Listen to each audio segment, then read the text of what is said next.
My name is Brianna, and the day I discovered my husband's betrayal was not hidden in secret messages or whispered phone calls. It was shouted in broad daylight, while I was 3 months pregnant, in front of an entire office that I had once helped to build. It began on a gray Tuesday afternoon. I was sitting at my desk on the second floor, reviewing contracts I had prepared myself. The company was as much mine as it was his, or so I believed. Every late night, every investor dinner, every sacrifice weekend had been poured into this place. My phone buzzed. The receptionist's voice came through uneasy. "Brianna, the secretary wants you upstairs. She says it's urgent." I didn't think twice. I stood, smoothing the blouse stretched over my growing stomach, and gathered the files I had been working on. My heels clicked against the tile as I made my way to the executive floor.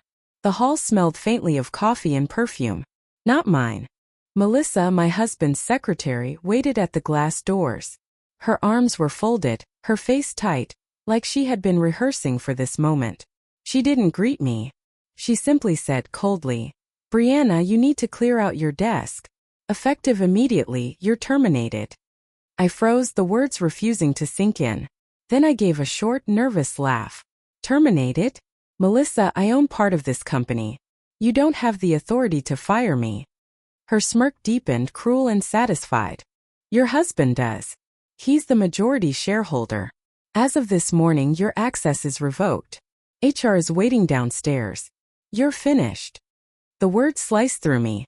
My heart pounded as I looked past her, through the glass straight into his office. And there he was, my husband, standing casually with his hands in his pockets, watching. He wasn't shocked. He wasn't apologetic. He was waiting for me to see. And then, he gave Melissa a small nod, confirmation that this was not her decision, but his. I pressed my hand to my stomach, instinctively protective. My voice cracked. "I'm carrying your child. And you're doing this now?" Melissa shifted just for a second, but she recovered, her tone sharper. "This isn't personal. It's business. Leave your badge and go." The office around me seemed to close in. Whispers spread. People I had mentored, people I had worked beside for years, suddenly avoided my eyes. My face burned as I walked back to my desk. Every movement felt heavy, robotic. I slid photos, notebooks, and my favorite pen into a cardboard box. Each item felt like proof of how much I had given, and how easily it could be erased. When I reached the elevator, I checked my phone. A single message from him glared back. "Don't make a scene. We'll talk at home." But when I arrived home, the locks were changed. My key no longer fit. I stood in the rain, the box in my arms, staring through the window. Inside, he stood with Melissa, in our living room, her jacket draped on the chair where I used to sit. His hand rested on her shoulder as if it had always belonged there. My knees nearly buckled. Neighbors passed on the sidewalk, glancing at me, at the soaked box in my arms, but saying nothing. I was invisible. Erased. I ended up in a motel on the edge of town that night, sitting on a stiff mattress, staring into a cracked mirror. My reflection looked like a ghost. The woman in the glass had lost everything in a single day. Her job, her home, her marriage. But as tears blurred my eyes, something sharp began to form under the grief. A resolve. He thought firing me would silence me. He thought replacing me with his secretary would erase me. But what he didn't know, what he could never imagine, was that 3 months later I would return to that office. I would walk through those glass doors with the FBI beside me. And when they locked cuffs around his wrists, he would finally understand. He hadn't destroyed me. He had awakened me. As I sat in the motel, clutching my stomach and listening to the rain pound against the window, my phone buzzed again. Not from him. From an unknown number. Just 6 words. "If you want to bury him, call me." I didn't sleep that night. The motel sheets scratched against my skin, my stomach knotted, my baby restless inside me. Every time I closed my eyes, I saw his face behind that glass wall. Calm as Melissa delivered the news. My husband, the man who swore to protect me, had exiled me with one nod. At dawn, I sat on the edge of the bed, clutching the phone that had buzzed with that mysterious message. "If you want to bury him, call me." My finger hovered over the number, but I didn't press it. Not yet. I needed answers before allies. I started with our house. At sunrise, I returned, parking across the street. The curtains were open. Melissa was in the kitchen barefoot wearing my robe. My robe. She poured coffee while he leaned against the counter, tie loose, laughing at something she said. It wasn't just an affair. It was a takeover. My life had been replaced piece by piece. Rage burned, but I kept still. I couldn't confront them yet. Not without evidence. My hand shook as I snapped photos from the car. Then I drove away before they could see me. By mid-morning I was at the office again. Not inside but watching from across the street.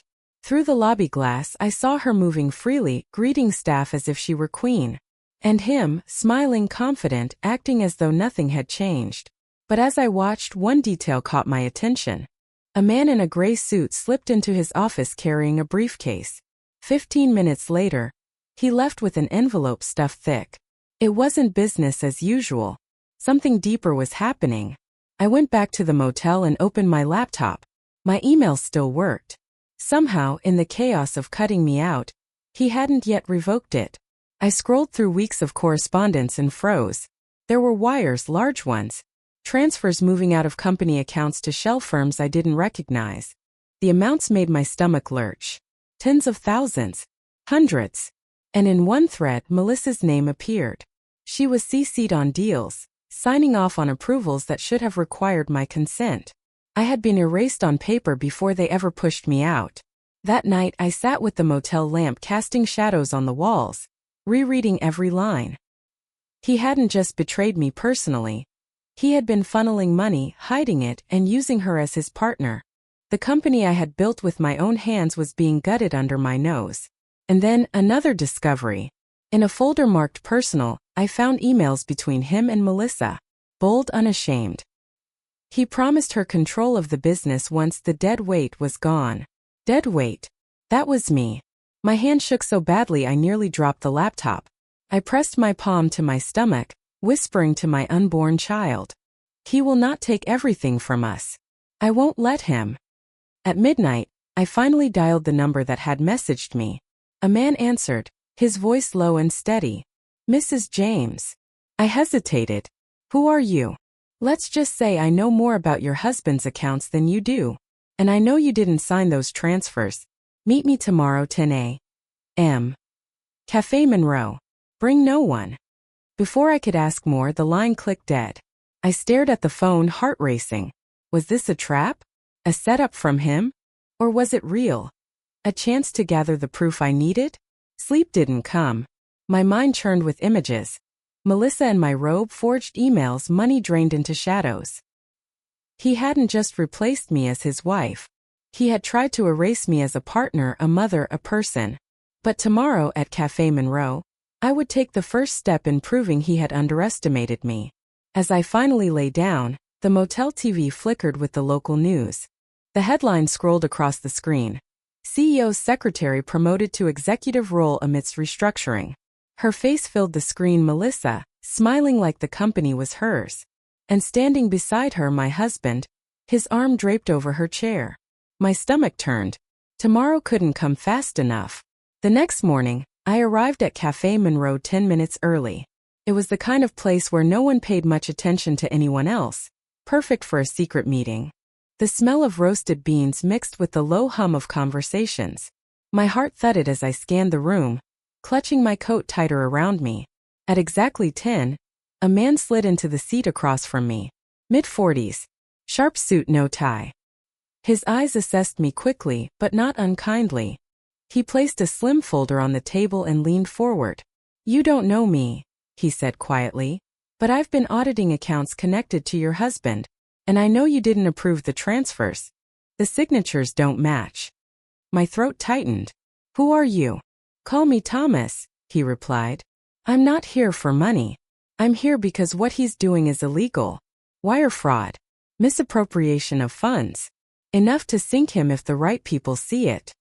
He opened the folder. Inside were printouts of bank records, wire confirmations, and copies of documents with my forged signature.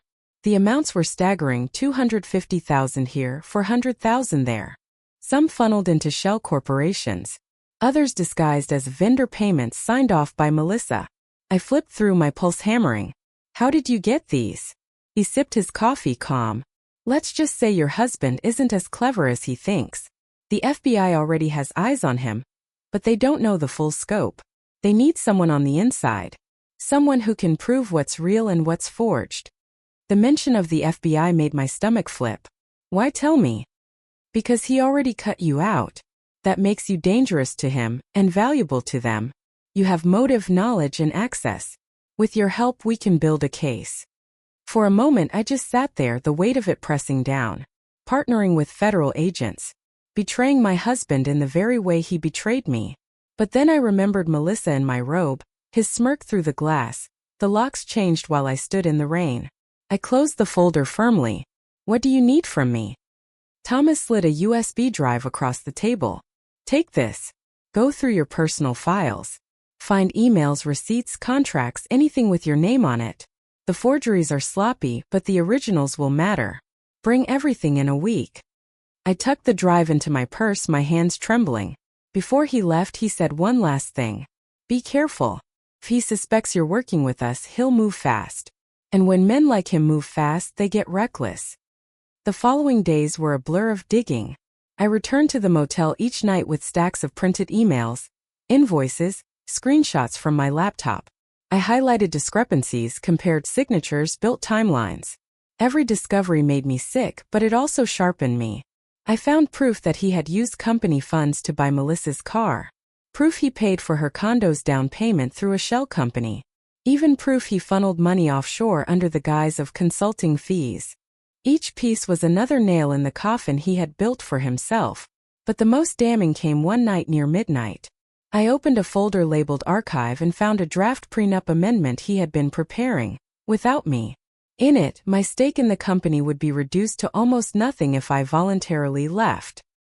He was preparing to trap me legally long before the firing. I pressed my hands against my temples, fury boiling. He had planned every move. The firing. The locks. Even my financial erasure. And yet, as much as it hurt, the evidence piled higher and higher. Enough to burn his empire to the ground. By the end of the week, my motel room looked like a crime lab. Papers covered the bed, sticky notes lined the walls, and the USB drive now glowed with every damning file I had copied. The night before I was set to meet Thomas again, I received another text. This time from my husband himself. We need to talk. Tomorrow. Noon. My office. Come alone. My chest tightened. He knew. Or at least he suspected. At dawn, I stood by the motel window, staring at the city skyline. On my dresser sat two things. The folder for Thomas, filled with evidence strong enough to sink him, and the message from my husband demanding I walk into his office alone. Which meeting I chose would decide everything. The next morning, I didn't go to his office. I went to my sister's. Claire lived across town, in a modest house with peeling paint and a garden she refused to give up on. She opened the door in sweatpants, hair pulled back, a mug of coffee in her hand. Her eyes widened when she saw me, pale and shaking, holding a folder stuffed with documents. Brianna, she breathed. You look like you've been through a war. I stepped inside, my voice raw. Because I have. And it's not over yet. We sat at her kitchen table. I laid out the papers, contracts, wire transfers, screenshots. Claire's eyes grew sharper with every page. He forged your name. He siphoned money through Melissa. He mortgaged company assets without disclosure. She pushed her hair back, disgusted. This isn't just betrayal, Bree. This is criminal. I met someone, I confessed, lowering my voice. An auditor. His name's Thomas. He says the FBI's already circling, but they need more. If I help them, I can bury him. Claire stared at me for a long moment, then shook her head in awe. And here he thought firing you would make you disappear. He has no idea what he started. I exhaled, but my chest was still tight. He texted me. Told me to come to his office today. Alone. Claire, what if he knows? Her jaw clenched. Then you don't go alone. And you don't go unarmed. Not with weapons, but with the law. She pulled her phone and dialed a number. Minutes later, a woman in a sharp navy suit walked in. Mara, Claire's old college friend. A lawyer. Mara scanned the documents with the speed of someone who'd seen everything but still felt outrage. This is enough to trigger federal interest, she said firmly. But it's not enough to convict. You'll need airtight proof, original contracts, sworn testimony, corroboration. My voice trembled. And if he finds out before we're ready? Then we use his arrogance against him, Mara replied. Men like him think they're untouchable. That makes them sloppy. If he's texting you, if he's calling meetings, record everything. Document every word. Let him dig his own grave. I nodded slowly. For the first time since that awful day at the office, I felt like I wasn't fighting alone. That afternoon, with Claire by my side, we began setting up the counterplan. Mara filed motions quietly, securing protections without tipping him off. Harris, a private investigator Claire trusted, agreed to track his movements. And Thomas confirmed our next meeting with the FBI was in 3 days. But every move carried risk. At the motel that night, I found an envelope slid under my door. Inside was a single photo. Me leaving Café Monroe, folder in hand. On the back, in his handwriting, were the words, "I see you." My stomach turned. He had me followed. I dialed Claire immediately, whispering, "He knows I'm digging." She was silent for a moment, then said steady and strong, "Good. That means he's scared. Don't back down now." I stared at the photo again, my hand pressed to my stomach. He wanted me frightened, silenced, erased. But instead, all he did was confirm that we were closer to cracking him than ever. As I lay down that night, my phone buzzed once more. A new message. Not from him, not from Thomas. Just a single unknown number with 3 chilling words. "Check your car." The text, "Check your car," kept replaying in my mind all night. At dawn, I went outside to the motel parking lot. Heart pounding. My car sat where I left it, but a plain envelope was wedged under the windshield wiper. I slid it out with shaking hands and opened it. Inside were photographs. Me at Claire's. Me meeting Mara. Even me hugging my sister goodbye. On the last photo, a note was scrawled, "You're being watched." I wanted to crumble right there, but I didn't. Fear was exactly what he wanted. Instead, I locked the photos in my folder and drove to Claire's. "He knows everything," I said, slamming the envelope on the table. Mara picked up the photos calmly. "Good. If he's rattled enough to follow you, he's making mistakes. We use them." "Use them how?" I demanded. "By turning his paranoia against him," Mara said. "The more desperate he gets, the sloppier he'll become. That's when we strike." We began to build the counterplan in earnest. Mara mapped out the legal strategy. Petitions for full financial discovery, motions to freeze certain accounts, and quiet communication with federal investigators. Harris, the private investigator, set up discreet surveillance. He installed small cameras near Claire's driveway and even checked my motel room for bugs. "Men like your husband think they're hunters," Harris said. "But really they're the ones walking into traps. We just have to make the cage look invisible." Meanwhile, Thomas provided more data.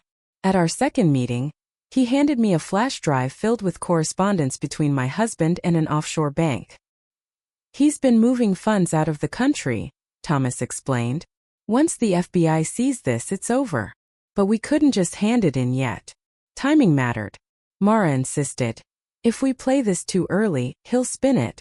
We need him cornered. We need him caught in real time." The plan was simple, brutal, and brilliant. Let him believe he still had control while we quietly stripped it away. Step 1: isolate his money. Mara worked to freeze the corporate accounts under suspicion. Thomas prepared documents showing Melissa's role in the transfers. Harris began tailing Melissa, gathering photos of her driving the car bought with stolen funds and entering the condo he secretly paid for. Step 2: isolate his reputation. Claire started leaking subtle hints to local press contacts. A rumor here, a whisper there, about financial irregularities. Nothing concrete, but enough to plant seeds of doubt among his investors. Step 3: confront him publicly. At the moment he believed himself untouchable. Mara explained. "We'll let him walk straight into his own ruin. He won't even realize it until the cuffs are on." Every night, my motel room turned into mission control. Papers covered the floor, whiteboards scribbled with timelines and arrows. Claire sat with me, highlighting connections. Mara called in updates. Harris dropped off photos. The walls closed in, not with despair but with focus. For the first time since the day he erased me, I felt powerful again. But power attracts danger. One evening, as I returned from a strategy session, I found my motel door ajar. Inside, nothing was stolen.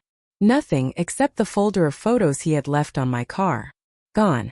My chest tightened. He had been inside, watching, testing how close he could get. I called Mara immediately. He's breaking in. He's escalating. Then it's time to move faster, she said firmly. He's circling because he knows he's about to lose. We're not just reacting anymore, Brianna. We're going on the offensive. The next morning, she outlined the final piece of the counterplan. There's a shareholders meeting next month. He'll be presenting financials to investors, boasting as always. That's when we'll hand over the proof. FBI agents will already be waiting. His allies will watch him unravel in real time. And you, Brianna, will be standing there, not as his victim, but as the one who ended him. I swallowed hard. The image burned in my mind. Him on stage, smiling.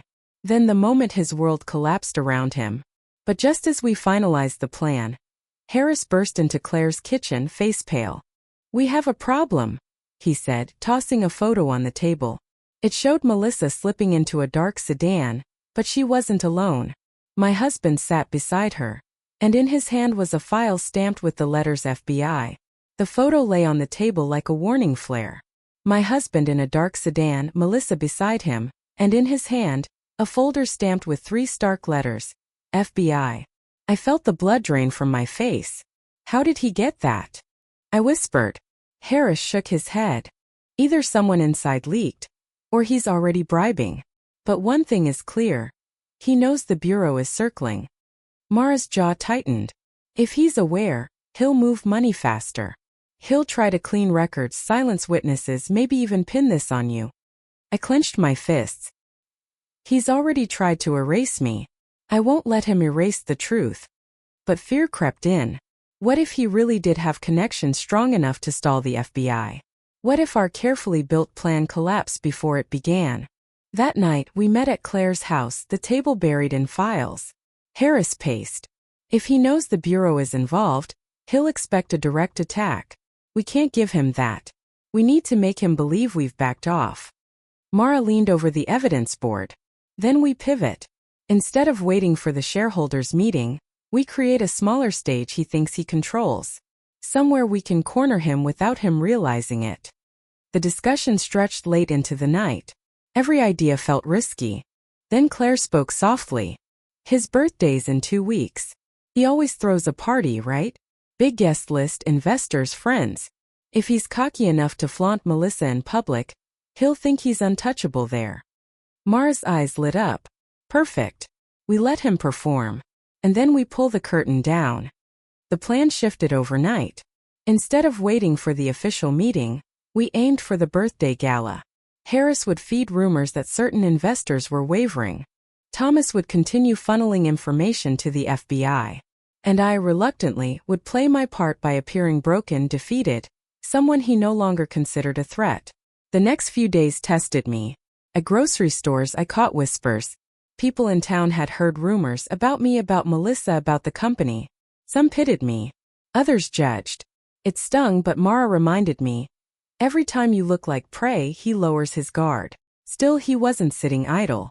Harris tracked him to late-night meetings in warehouses, envelopes exchanged with unfamiliar men. Thomas confirmed sudden spikes in offshore transfers. He was burning money fast, desperate to bury it before the Bureau froze accounts. Then came the real blow. One morning, I woke to find a legal notice slid under Claire's door. He had filed for emergency custody rights, claiming I was unstable, unemployed, and unfit. My hands shook as I read the words. "He's trying to take my baby," I whispered. Mara grabbed the papers, scanning fast. "It's a scare tactic. He doesn't want custody. He wants leverage. He wants to push you into making a mistake." But it wasn't just paperwork. That afternoon, as I picked up groceries, I noticed a black SUV tailing me. When I turned down a side street, it followed. My chest tightened. At the next light, the window rolled down. Melissa smirked at me from the passenger seat. Then the SUV sped off. They wanted me rattled. Instead, it steeled me. By the time the gala approached, the FBI had their team ready. Thomas arranged the warrants. Harris ensured surveillance was airtight. Claire stayed by my side, whispering every night, "He thinks you're cornered. Let him believe it until the very end." But the night before the event, my phone buzzed with a message from an unknown number. A photo appeared. Melissa again. This time she stood in front of a safe, grinning, holding my wedding ring. Beneath it, the caption, "See you tomorrow." My stomach knotted. They weren't just planning a party. They were planning something else. Something personal. As midnight struck, Mara called me, her voice urgent. "Brianna, the bureau just flagged a transfer. $500,000 wired out tonight. If we don't catch him at the gala, he'll vanish and take everything with him." The night of the gala arrived like the final act of a play. The hotel ballroom gleamed with crystal chandeliers, polished floors, and music that hummed beneath the chatter of investors, friends, and strangers. The scent of wine and perfume hung thick in the air. Everyone was dressed to impress, waiting to toast the birthday of the man they believed was invincible. I stood at the edge of the room in a simple black dress, my hair pulled back. Not glamorous, not flashy. Invisible by design. Harris lingered near the back, camera in hand. Mara moved through the crowd, slipping subtle nods to the bureau agents disguised as waiters and staff. Thomas stood near the bar, watching every exit. And then he appeared. My husband. Smiling, confident. Melissa on his arm in a sparkling gown. The crowd cheered, glasses lifted. He thrived on it, feeding off their attention. For a moment it looked as though he had won. He raised his glass. To success. To loyalty. And to the future of this company. Cheers erupted. But Mara gave me the signal. My heart hammered as I stepped forward, folder in hand. Loyalty. My voice carried, sharp enough to slice through the applause. The room hushed. Dozens of eyes turned toward me. He froze, glass halfway to his lips. I walked closer, each step deliberate. "Tell them about loyalty, darling. Tell them how loyal you were when you forged my signature. When you siphoned company funds. When you mortgaged assets to buy Melissa her condo and her car." A murmur rippled through the room. Investors exchanged uneasy glances. Melissa's smile faltered. He laughed nervously, waving a hand. "Brianna, not now. You've embarrassed yourself enough. Leave." But I opened the folder. Embarrassed? Let's ask the investors. Do they know about the $250,000 wired offshore? About the forged contracts with my name? Or the prenup amendment you drafted to cut me out entirely? Gasps filled the room. Cameras flashed. Harris moved forward, documenting every reaction. Melissa tried to tug him back, whispering, but I snapped, "Go ahead, Melissa. Tell them how you signed off on fraudulent transfers. Tell them how you helped him cover it up." Her face went pale. He slammed his glass on the table, fury boiling. "This is nonsense. Lies from a bitter woman." But then Thomas stepped forward, holding up a flash drive. Not lies. Evidence. Straight from the accounts. And the FBI has copies. The crowd erupted in whispers. Some investors backed away. Others pulled out phones, recording. At that moment, two men in suits stepped forward from opposite sides of the ballroom. The music stopped. "Sir," one said firmly, flashing a badge. "Federal Bureau of Investigation. We need you to come with us." The room froze. He turned red, sputtering. "This is a mistake. I am the victim here." He tried to push past, but the agents blocked him. Melissa shrieked, "Do something." But no one moved. Not one investor, not one friend. They all stood in stunned silence, watching his empire collapse. The agents clicked the cuffs around his wrists. The sound echoed louder than the music ever had. He looked at me, eyes blazing with hatred. "You did this." I met his gaze without flinching. "No. You did this. I just made sure everyone finally saw it." The room erupted in chaos, investors demanding answers, cameras flashing, reporters already dialing numbers. And in the middle of it, he was led away in cuffs, Melissa screaming, her glittering gown catching the harsh light as everything she clung to slipped away. As the agents pushed him through the doors, Melissa turned toward me, her voice trembling with fury. "This isn't over, Brianna. You don't know what he's capable of." But I smiled coldly. Neither do you. The ballroom, moments before glittering with celebration, now boiled with panic. The champagne flutes were abandoned, the orchestra silenced mid-note. My husband, cuffed, dragged toward the exit, left behind a storm of whispers and shouts. Investors swarmed in small circles, their voices sharp. How much did he steal? One hissed. Another shook his head. I knew something was off with those quarterly reports. Phones buzzed as people called lawyers, associates, anyone who could distance them from the scandal now unfolding. Melissa stood frozen, her mascara streaking down her cheeks, the sequined gown suddenly garish under the harsh chandelier light. She looked at me as though I had ripped the ground out from beneath her. Her lips trembled but no words came. For the first time she had nothing to say. I didn't move. I stood rooted, watching as the agents led him away. His curses echoed down the marble hall. This is a setup.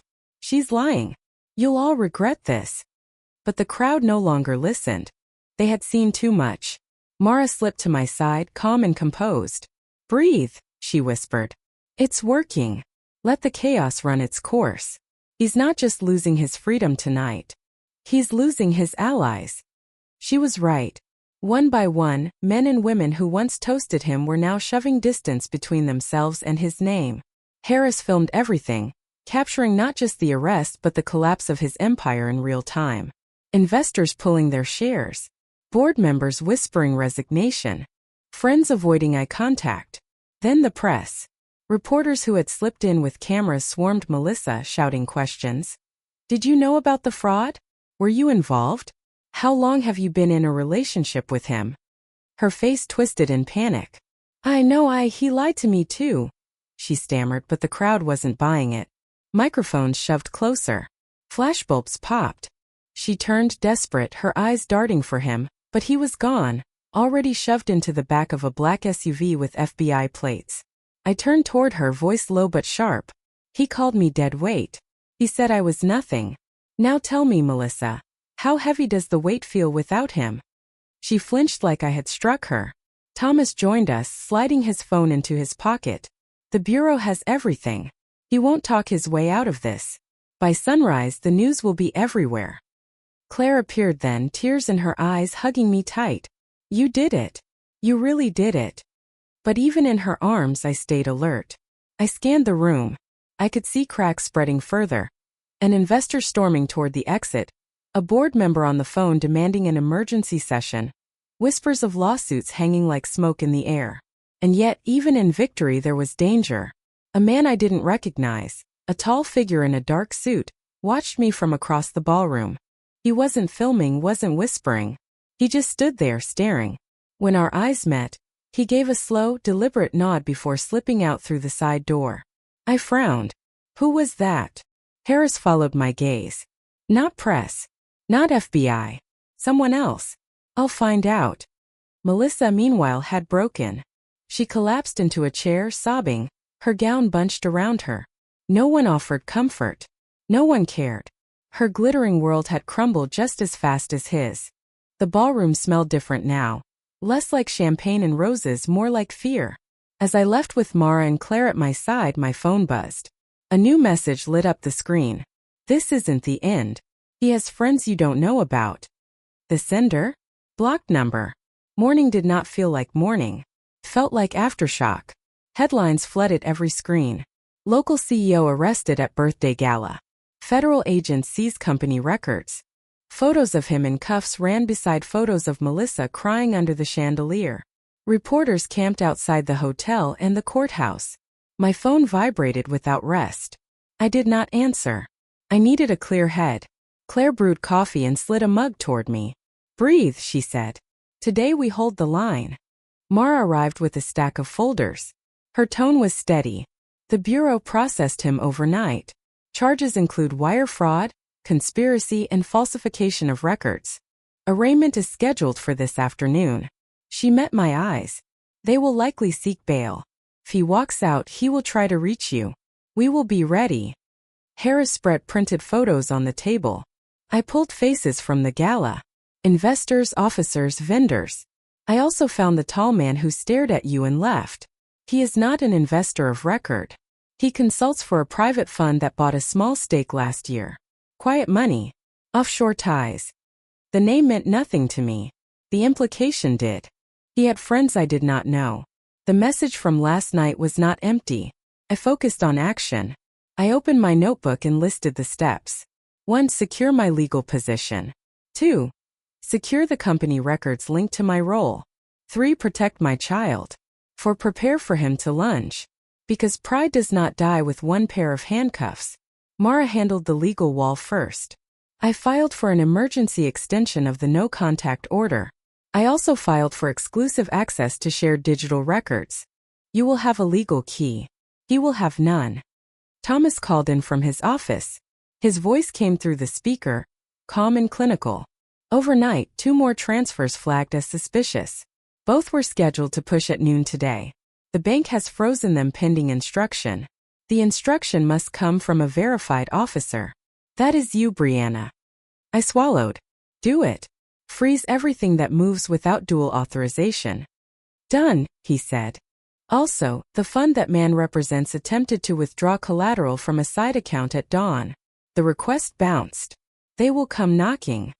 I looked at Mara. Let them. We drove to my former office under a gray sky. News vans lined the street. A crowd clustered near the doors. Some faces were sympathetic. Others were not. I kept my eyes forward. Harris guided us through a side entrance to a conference room the bureau had cleared. Cardboard boxes lined the walls.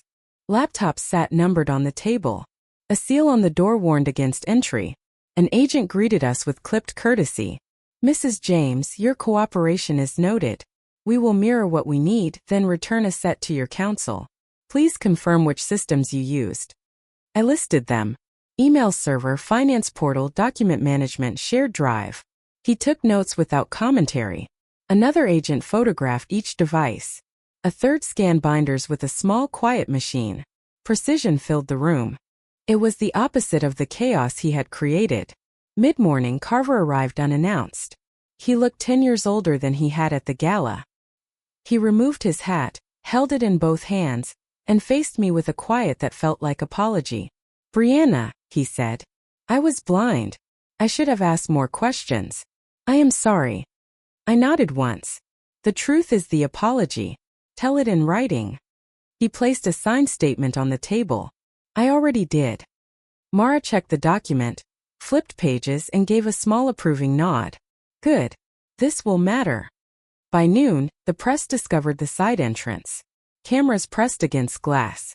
Shouts carried down the hall. Brianna, did you orchestrate his arrest? Brianna, is Melissa cooperating with investigators? Brianna, what do you say to his supporters? I said nothing. I saved my voice for the room where it counted. At 1 we moved to the courthouse. The corridor hummed with low voices and the squeak of shoes on polished floor. He appeared in a dark suit without a tie. No cuff this time. 2 agents flanked him. His eyes searched the hall. For me. When he found me, he smiled. It was small and poisonous. The hearing was brief. The judge read the charges. The prosecutor argued risk of flight. Mara submitted the pattern of threats and the approach at the school. Thomas's affidavit supported the timeline of transfers. Melissa had not appeared. Her counsel sent a letter. She would cooperate with authorities. A murmur traveled the benches at that line. He looked left then right as if the walls had moved closer. Bail was set with conditions. No travel documents. No contact with me or our child. No access to corporate systems. Electronic monitoring. He nodded once, as if the words were a technicality and not a leash. In the hall he spoke without looking at me. You think jail is the end. Jail is a pause. Mara stepped between us. Violation of the order is not a pause. It is a permanent mistake. Walk away. He did. But his shoulders did not sag. They stiffened. Pride is a muscle that refuses to atrophy. Outside, rain began again. Reporters crowded the steps. I paused under the stone arch. Claire squeezed my hand. Say 1 sentence, she whispered. Then leave. I faced the microphones. Truth is stronger than noise. Then I turned and walked down the steps, not fast, not slow, refusing to run from a storm I had already learned to stand inside. By evening, the first fissures widened. A board member resigned. A vendor posted an open letter. Employees sent emails to a tip line the Bureau had established overnight. Harris forwarded me copies. Stories poured out. Pressured signatures, late-night data deletions. Expenses coded as consulting, warnings ignored. At home, I tucked my child into bed. She asked one question. Are we safe now? I answered with honesty and hope. Safer today than yesterday. Safer tomorrow than today. When the house grew quiet, I sat at the kitchen table and opened my laptop. A new message waited from an address I did not recognize. No greeting. No signature. Only a link in one sentence. If you want to know who really funded him, click. I did not click. I forwarded it to Thomas and to the agent we had met. Within minutes, Thomas called. His voice was urgent. Good instinct. That link is bait. But the sentence is true. There is another source behind him. I have a name. I gripped the edge of the table. Whose? He hesitated. Not on this line. I will bring the file in the morning. As I ended the call, headlights washed across the window and stopped. A car idled at the curb. The same dark sedan from the gala. A figure stepped out, lifted a phone, and pointed it toward the house as if aiming. The porch camera blinked red. The phone flashed once. Then the figure raised a hand and traced a slow line across his throat. The man at the curb drew his finger across his throat and held my gaze through the rain. For a heartbeat, the house felt smaller. Then training took over. I stepped back from the window, locked the deadbolt, and called Harris. Claire moved to my daughter's room without a sound. Mara dialed the agent we had worked with. We had learned to move like this. Quiet. Precise. Together. Police arrived first. The sedan was gone. The officer reviewed the porch camera, rewound, and froze the frame. The picture was clear enough for a name. Harris spoke it aloud, flat and steady. He works for the private fund. The same quiet money Thomas had flagged. A thread that had been there all along. Now it was visible. Morning came hard and gray. Thomas arrived with a sealed folder and a face that had not slept. He spread documents across the table. Here is your answer, he said. Your husband was not only draining company money. He was borrowing from a fund that had its own strings. High interest. No patience. The tall man at the gala was their messenger. I read the names. The fund hid behind layers, but one signature surfaced again and again. A trustee in a distant state, tied to a chain of shell companies. Thomas tapped the page. He promised them returns he could not deliver. He used your company as collateral without disclosure. When the numbers soured, they leaned on him. That is why he escalated. That is why he pushed you out. He needed silence. Mara closed the folder and called the agent. Within an hour, the Bureau collected copies. Another case number opened. Another set of knocks on doors.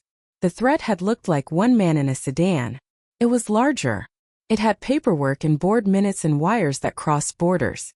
It also had fear. Fear of light. By noon, a judge expanded the order of protection to cover the fund's employee, who had stood at my curb. Contact was barred. Proximity was barred. The sedan did not return. News carried the next wave. The board called an emergency vote. Carver read his statement into the record, voice rough but clear. Employees testified to pressure and deception. Vendors spoke of invoices that made no sense. The story grew beyond a scandal. It became a ledger of choices. Each choice led to a door. Every door led to consequence. My husband's arraignment concluded with stricter conditions. His passport was surrendered. His accounts were locked. His attorney tried to spin. He used words like misunderstanding and oversight. They sounded thin in a room full of dates and signatures. When he passed me in the hall, he did not speak. He did not smile. He looked smaller than I remembered. A person shaped by decisions that had nothing left to hold him up. I went home and opened the nursery door. The soft chair waited by the window. I sat and watched the street where the sedan had been. The quiet felt earned. Not perfect. Not permanent. Earned. In the weeks that followed, I rebuilt life in measured steps. I found a new place with a fence and a wide kitchen where Claire could set down flowers and Harris could lay out maps and never need them. I met with a counselor who understood trauma and courts and the long echo of a slammed door. I slept. Not always. Enough. The company appointed an interim team. Women I had trained. Men who had listened when I spoke quietly in rooms where shouting was the habit. They called to ask for guidance. I gave it. Not to rescue what was gone, but to lift what could still stand. One afternoon, Melissa requested a meeting through her attorney. She arrived with a small envelope and a face emptied of bravado. She set the envelope on the table and pushed it toward me. Inside lay my wedding ring. She did not offer a speech. She did not ask for forgiveness. I was wrong, she said. 3 words. Plain. Enough for me to nod and send her on her way. A month passed. Then 2. The funds settled with the government. Quietly. My husband prepared for trial. The case file had weight now. Affidavits. Timelines. Forensic reports. I did not attend every hearing. I attended the ones that mattered. I spoke when asked. I did not look at him when I did. The court was not a stage. It was a scale. On a clear morning, I walked past the mirror where I had once seen a woman erased. I saw someone else. Not a survivor as a brand. A person with a child to raise, a ledger to balance, and a future that did not need applause to exist. People asked me what revenge felt like. I told them this. Revenge looked like records kept and laws followed. It sounded like a gavel and a door closing behind a choice. It moved at the speed of patience. It did not roar. It did not rush. It did not forget. I placed a photo on the mantel. Not of the arrest. Not of the gala. A picture of my daughter at the park, hair wild, knees grass-stained, eyes bright. Everything I had fought for was in that frame, and nothing I had lost could compete with it. That night I stood on the porch and breathed air that did not taste like fear. Claire leaned on the railing beside me. "You did it," she said. I shook my head. "We did it." The porch light hummed. The street was quiet. Somewhere a dog barked and then settled. The world kept turning. I was still here. Stronger than before. Not because of what he did to me. Because of what I did after. If you are listening to this and you feel small, hear me. You are not small. If someone has tried to write you out of your own life, pick up a pen they cannot forge. Keep records. Ask for help. Move with the law, not around it. Patience is a strategy. Silence can be power when it holds evidence. And the truth, slow, steady, relentless, will carry you farther than rage ever will.